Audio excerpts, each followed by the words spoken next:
조갑제 TV 시청자 여러분 안녕하십니까. 2024년 11월 24일 오후 5시 30분입니다. 제가 지금 윤석열 대통령의 무리한 청와대 대통령실 이전을 비판을 하고 있습니다. 역사, 문학, 철학을 흔히 인문학이라고 그럽니다. 역사는 문명의 발전사를 말합니다. 철학은 이 세상 원리를 알게 해주는 겁니다. 문학은 인간에 대한 탐구죠. 그래서 역사, 철학, 문학을 합쳐서 교양이라고 그럽니다. 교양 과목이죠. 여기에다가 두 개를 덧붙일 수가 있습니다. 예술과 스포츠입니다. 이 5개 부분에 대해서 사람들이 고등학교, 대학교 들어가기 전에 기본적 소양을 갖게 되면은 사람의 크기가 달라진다는 이야기가 있습니다. 근데 한국에서는 역사, 철학, 그리고 문학을 알려면은 한자를 알아야 됩니다. 한자, 한글, 혼용으로 된 책을 읽을 수 있어야 됩니다. 그런데 불행하게도 한글 전용으로 가는 바람에 한자에 대한 소양이 부족해가지고 요사이 우리나라 사람들 전반적으로 이 인문학적 소양이 떨어지고 있습니다. 그 말은 교양의 수준이 떨어진다는 겁니다. 교양의 수준이 떨어진 곳에 바로 정치가 있습니다. 요사이 한국의 정치가 왜 이렇게 아사리판이냐, 난장판이냐, 양아치 같으냐 하면은 그들의 사고방식, 그 사고방식을 결정하는 어느 능력에 문제가 있는데 한글 전용으로 가면은 한국어가 파괴돼 버립니다. 한국 사람들은 세계에서 문명률이 가장 높습니다. 한자를 읽을 줄 모르니까. 그런데 한국어의 단어의 70%는 한자로 표기해야 됩니다. 그러니까 지금 한국 사람들은 국어사진 딱 펴놓고 한자어로 된 것이 70%가 되는데 이거는 그냥 암호처럼 또는 소리처럼 여기고 있습니다. 그래서 제가 한국인은 문명률이 가장 높다고 하는 겁니다. 한자를 모르면은 문명자하고 마찬가지니까 그 문명률이 한 70% 되는 거 아닙니까? 참 창피한 이야기입니다. 왜 이런 이야기를 하느냐 하면은 교양이 부족한 사람, 특히 역사적 교양이 부족한 사람, 그런 사람이 정치인이나 권력을 잡으면 굉장히 위험합니다. 역사는 뭘 가르치느냐? 사람을 겸손하게 만듭니다. 태양 아래는 새로운 것이 없다. 과거에 비슷한 일이 있었는데 그때 왕이나 대통령이 무슨 고민을 했을까 하는 것을 가르쳐 주는 게 바로 역사입니다. 우리가 삼국지를 읽고 영웅전을 읽고 전기를 읽는 이유가 바로 그 역사를 통해서 오늘의 우리를 있게 한 과거의 선례라든지 과거의 위인들을 알게 되는 거죠. 그러면은 오만하지 않게 됩니다. 권력자를 오만하지 않게 되는 게 바로 역사적 교양인데 윤석열 대통령의 정책을 보면은 이 역사에 대한 의식이 결여되어 있다는 것을 잘 알 수가 있습니다. 최근에 의료개혁을 한다면서 의사 집단 전체를 아주 이상한 시각으로 보면서 밀어붙이니까 세계 최고 수준의 의사들이 감정적으로 거기에 반발해가지고 지금 의료대란으로 갔습니다. 윤석열 대통령이 최소한의 역사적 지식이 있다면 한국의 근대화, 한국의 개화는 서양 의료에 의해서 시작됐다는 것 정도는 알아야 될 것 아닙니까? 갑신정변의 와중에서 민영익이라는 정계 실력자가 김옥겸 측으로부터 칼을 맞고 빈사 상태에 빠졌을 때 그때 한국에 와 있던 알렌 선교사, 개신교 알렌 선교사가 의사였는데 이분이 치료를 해주고 목숨을 건지니까 선교의 자유도 주고 그 다음에 병원 설립도 도와주면서 비로소 한국에서 개신교 주도의 의사가 시작한 문명 근대화가 시작된 겁니다. 그래서 개신교 주도의 친미 자유민주적인 근대화의 출발점에 의사가 있었습니다. 제중원, 연세대학교에 있는 그 제중원이 바로 서양 의료의 출발점이고 문명개화의 출발점입니다. 이런 걸 안다면은 어떻게 마치 의사 집단을 반개혁 세력인 것처럼 적대적으로 몰아붙일 수가 있습니까? 그 윤석열 대통령이 가졌던 꼭 같은 그런 어떻게 보면 적개심이라고 그럴까요? 경멸감. 이게 청와대 이전에서도 그대로 드러났습니다. 청와대를 제왕적 권력의 상징이라고 했을 때 윤석열 대통령은 나는 개혁 세력이고 청와대에 있었던 역대 대통령들은 다 극보의 대상이다. 제왕적 권력을 행사했던 사람이다. 이렇게 허무맹랑한 역사관을 가지고 시작한 청와대 이전이 그게 제대로 되겠습니까? 그렇게 하는 사람이 복을 받겠습니까? 자, 그런데 이런 무지막지한 윤석열의 청와대 이전에 대해서 그래도 당시에 반대했던 양심 있는 안목 있는 지식인들은 소수지만 있었습니다. 그분들을 제가 지금부터 소개해 드리겠습니다.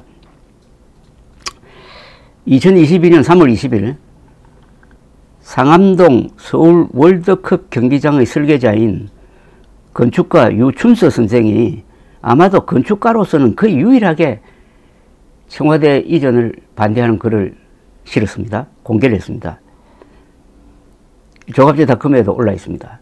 저는 대한민국의 자존심의 얼굴이 되어야 할 대통령 청사를 저 볼품없고 상징성과 역사성과 기능성과 장소성 모두 최상이라고 할 수 없는 국방부 청사를 영구적으로 대체한다는 것은 건축가의 한 사람으로 분명 승복하기 어렵습니다. 급히 서둘러 상황을 악화시킨다는 속담에 이만한 표현은 없습니다. 은발의 오줌누다. 제발 동상의 후유증이 없길 빌고 빕니다. 은발에 오줌 누면은 동상 걸린다는 이야기죠. 그런데 지금 국방부 장관인 김용현 씨는 당시 윤석열 후보의 경호를 맡았었고 대통령실 이전의 책임자였는데 2022년 3월 21일 TBS 라디오 신장식의 신장개혁 코너에 나와가지고 당시 윤석열 당선인의 심경을 이렇게 전했는데 함부로 소개를 해드리겠습니다. 김용현 씨, 지금 국방부 장관이 한 이야기입니다. 대통령 당선인께서 회의석상에서 하신 말씀이십니다. 청와대 나도 들어가서 편안하게 하고 싶다. 거기 들어가면 얼마나 좋으나. 눈치 안 보고 내 마음대로 누가 뭐라 하는 사람 없고 나도 그러고 싶다. 그러나 그게 아니다. 정말 국민을 위하고 국가를 위한다면 그게 아니고 내가 불편하더라도 나와야 된다. 왜 그러냐? 내가 편하면 그게 바로 국민의 감시가 없어지고 국민의 눈에 띄지 않으면 거기서부터 불통이 나오는 것이고 거기서부터 부정부패가 생기는 것이다. 그래서 국민들께서 내가 근무하는 모습을 보실 수 있도록 아예 해달라 해서 용산으로 가셔서 공원을 앞에 만들고 거기서 대통령 집무실을 그 국민들께서 마음대로 들어오셔가지고 쳐다보게 만들고 그게 결국은 대통령이 함부로 못하게 하는 견제 행위라는 겁니다. 그래서 옮기기로 했다는 겁니다. 지금 여러분들 이거 들으시면 어떤 생각이 듭니까? 윤석열 대통령은 현재 역대 대통령들 가운데 기자회견 횟수가 가장 적다는 신기록을 지금 이어가고 있습니다. 2022년 3월 23일 동아일보 송평인 논설위원은 칼럼에서 누가 청와대를 돌려달라고 했나라고 비판을 했습니다. 그는 미사일 시대인 지금 산들에 둘러싸인 청와대야말로 분단국가 대통령이 입지할 최적의 장소, 대통령들의 부르는 청와대가 흉지여서가 아니라 자신들이 잘못했었다라고 했습니다. 대통령 당선인이 졸속 용산 결정에 괜히 국민을 들먹인다면서 국민 다수 여론은 용산 이전 반대니 문재인 대통령의 협조 거부를 목리로 여기지 말고 심사숙고의 계기로 삼아야 한다는 요지였습니다. 당시 여론조사에서 이미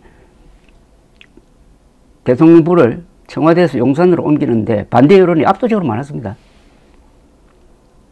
송평일 위원은 윤석열 대통령 당선인에게서 청와대를 국민에게 돌려주겠다는 말을 반복적으로 듣는 게 불편하다.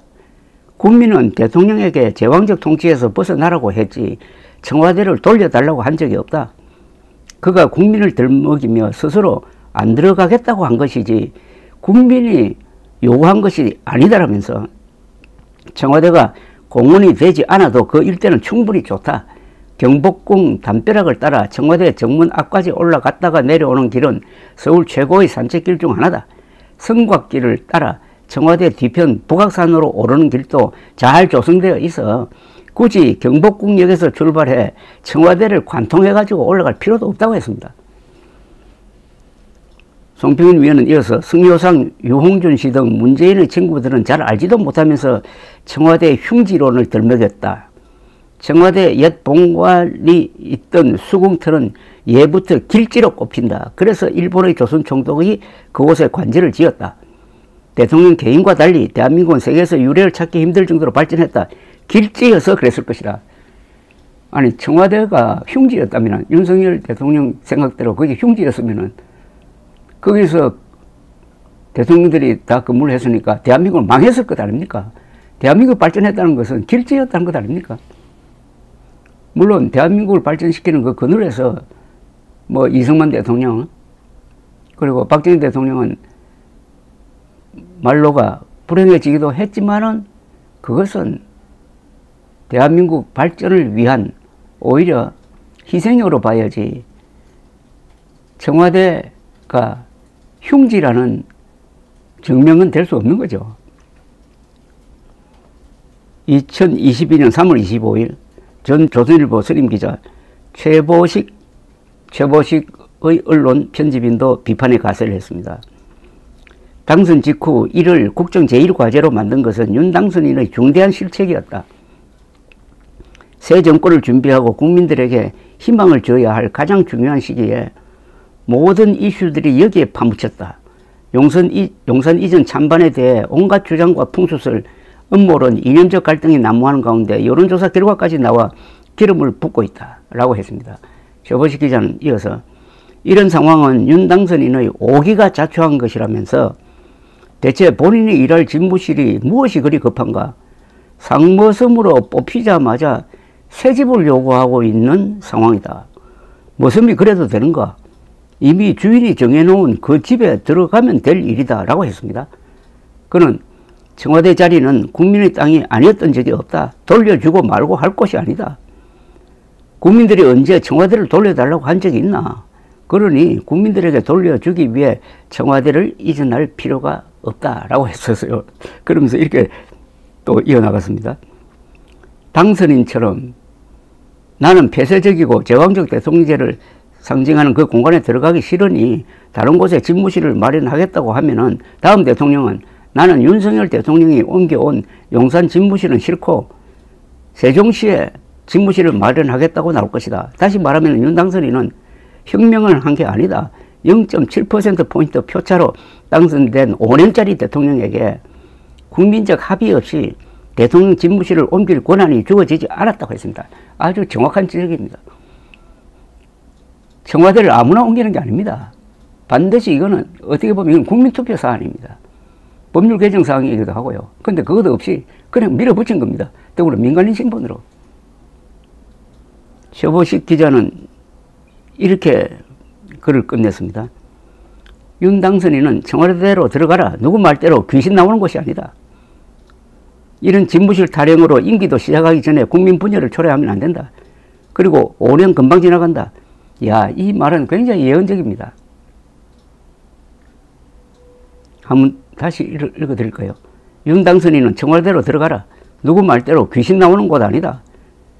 이런 집무실 타령으로 임기도 시작하기 전에 국민 분열을 초래하면 안 된다. 그리고 5년 금방 지나간다. 이걸로 국민 분열도 초래하고 국가 지도부, 국방 지도부를 대혼란으로 몰아넣고 지금 지지율이 20% 그리고 부정평가가 70%를 넘는 이런 참담한 상황의 시작에 바로 허황된 그리고 오만한 또는 허영심에 가득 찬 청와대 졸속 이전이 있었고, 여기에 오늘 소개한 유춘수, 송평현, 최보식 기자 등 몇 사람의 반론이 있었는데, 그분들이 쓴 글은 지금 읽어보면은 참 안목도 있고 양심 있고 용기 있는 글이라는 것을 느끼고, 그럼 다른 사람들은 뭘 했느냐? 이른바 보수층의 지도층이라는 사람은 왜 입 닫고 가만히 있었느냐? 결국 윤석열 정부의 실패의 공조자가 된 거 아닙니까? 공범이라고 하고 싶지만은 그 범죄라는 범자가 좀 싫어서 공조자, 조력자가 된 건 아니겠습니까? 감사합니다.